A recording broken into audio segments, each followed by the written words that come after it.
सीमा की शादी राकेश से तय होती है। शादी से पहले दोनों घंटों फोन पर बातें करते।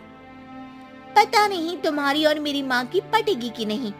अरे ये पहले ही सोच लोगी कि नहीं पटेगी तो मैं कुछ नहीं कर पाऊंगा। तुम कितने अच्छे हो जी। पता नहीं तुम्हारी माँ कैसी होगी। मेरी माँ बिल्कुल मेरे जैसी ही है।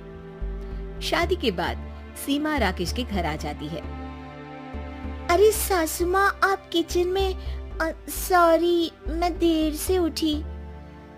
देख सीमा, या तो सास बोल ले या माँ बोल, क्या पसंद है तुझे बोलना। माँ ही बोलूंगी, सास बोलती तो मैंने किसी को नहीं सुना। अच्छा चलिए बता दे कि कितनी रोटी सेकू तेरे लिए। तू नहीं है ना तो हम लोगों को पता नहीं है। हूँ तो नहीं, लेकिन इंसान हूँ तो 2 ही खाऊंगी। वो मन ही मन सोचती है, वही आई ताने देने वाली, भला सास भी बहू के लिए रोटी बनाती है। हाँ बहू है तो तू इंसान ही, लेकिन मैं भी इंसान हूँ, पर मैं तो 3 रोटी खाती हूँ। पर चल कोई ना, अभी तेरे लिए रोटियां बना देती हूँ। सीमा वहाँ से चली जाती है। सब खाना खाने बैठते हैं कि सीमा कहती है, माँ आप ना आज मुझे सारे घर का खाना पीना और हिसाब समझा दीजिएगा, कल से मैं घर संभाल लूंगी। अरे बेटा तू कल ही तो ब्याह कराई है, अभी कुछ दिन आराम कर, घूम फिर कर, तो सारी जिंदगी संभालना है। हाँ हाँ, पूरा घर खुद अकेली हड़पना चाहती है, तभी तो। नहीं नहीं माँ, अब ना जिम्मेदारी बड़ी है, तो जितनी जल्दी अपना घर संभाल लूं उतना ही अच्छा है ना। आखिर है तो सब मेरा ही ना। अगले दिन सास एक पेपर सीमा को देती है। सीमा बहू ये ले, सारा घर मैंने आज तेरे और राकेश के नाम कर दिया है, अब मैं तो चिंता से मुक्त हो गई। अरे माँ इसकी क्या जरूरत थी, तू घर की बड़ी है, ये प्रॉपर्टी नाम करने को किसने कहा तुम्हें। सीमा डर जाती है कि कहीं सास उसका नाम ना ले ले। अरे बेटा बुजुर्ग शरीर का क्या भरोसा, वैसे भी जो है सारा कुछ तुम लोगों का ही तो है। नाटक सारा नाटक। हे भगवान, ये औरत तो थकती ही नहीं नाटक करते। शाम को कमरे में सीमा राकेश को कहती है, एक बात बताओ, ये ऑफिस से आकर तुम घंटों माँ के कमरे में क्या करते हो। अरे तुम भी आ जाया करो ना, सुन लो क्या बातें करते हैं। तब सीमा को ख्याल आता है कि क्यों ना एक दिन माँ बेटी की बातें छुपकर सुन ली जाए। तो वो दरवाजे के पीछे छुपकर दोनों की बातें सुनती है।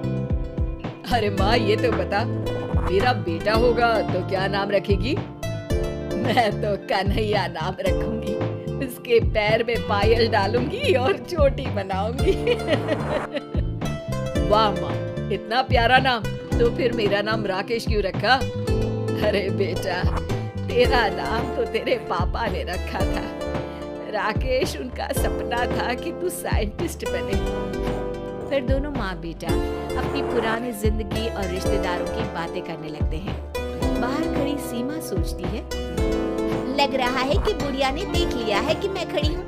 कल फिर से सुनती हूँ कि ये लोग कैसे मेरी बुराई करते हैं। लेकिन अगले दिन भी वही होता है, दोनों आपस में घर की बात करते हैं, सेहत की बात करते हैं या ऑफिस की बात करते हैं। फिर वो समय भी आ जाता है जब सीमा माँ बनती है। उनके घर में बेटी पैदा होती है।